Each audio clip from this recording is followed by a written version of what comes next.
ಬಳ್ಳಾರಿ ಜಿಲ್ಲೆ ಕಂಪ್ಲಿ ಕಳೆದ 10 ವರ್ಷಗಳಲ್ಲಿ 94,000 ಸರ್ಕಾರಿ ಶಾಲೆಗಳಿಗೆ ಬೀಗ.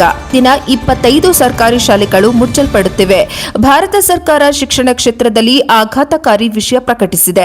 ಇತ್ತೀಚೆಗೆ ಸರ್ಕಾರಿ ಶಾಲೆಗಳೆಂದರೆ ಮೂಗು ಮುರಿಯುವ ಜನಗಳು ಕೇಳಿದರೆ ಹಲವಾರು ಕಾರಣಗಳು ತಿಳಿಸಿದ್ದಾರೆ.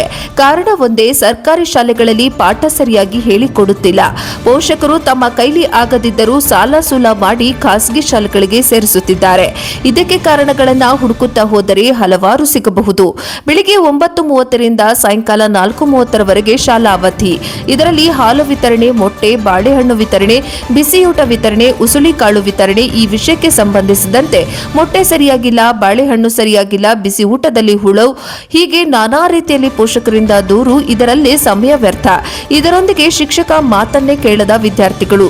ಇನ್ನು ಎಷ್ಟೋ ಶಾಲೆಗಳಲ್ಲಿ ಶಿಕ್ಷಕ ಹಾಗೂ ಬೋಧಕೇತರ ಕೊರತೆ ಹೆಚ್ಚಾಗಿದ್ದರೂ ಸರ್ಕಾರದಿಂದ ಶಿಕ್ಷಕರ ಬೋಧಕೇತರ ನೇಮಕಾತಿಯ ಪ್ರಕ್ರಿಯೆ ಆಗಿಲ್ಲ.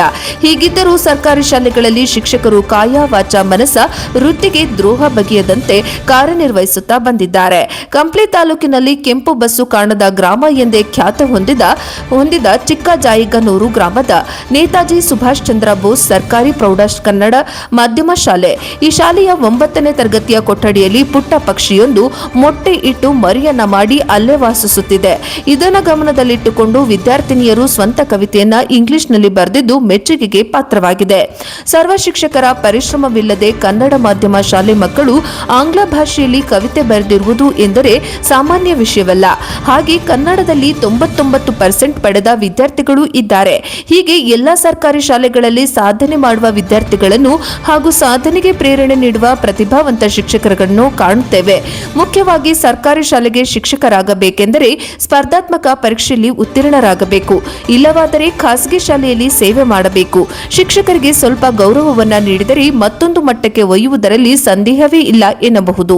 ವರದಿ Sachidananda Hiremath, NK. name is Gayatri, 9th standard. A little bird, beautiful little bird sung in the tree. Little bird is a courage, little bird is a gentleness. Look at me, little birds have to 9th standard. ಏನು ಪಯಂ ಬರ್ದೆಯಾ ನೀನು? ಓದ್ತೀಯಾ? ನೀನೇ ಬರ್ತೀಯಾ? ಎದ್ದೇಳಮ್ಮ, ಎದ್ದು ಓದಮ್ಮ. Poem, a nest in the class. Bird, oh my dear bird, I love you very much. The bird is in the 9th class. The bird is always smiling. The bird is always protected her birds. The bird is going outside and searching the food and coming inside and keep to their kids' mouth. It is very difficult to be left alone yesterday. The power of my heart seems strong yesterday. You are strong.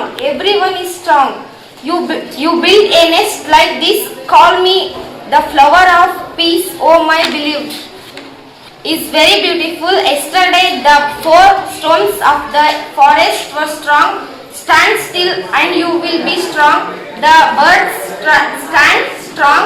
The little ones too, the two are strong and very thing that happens today bound belt. My support which has been lost is the support of all the gentlemen which have been lost. What should I say now I see? Tell me this even a little man. This has built its nest on the wide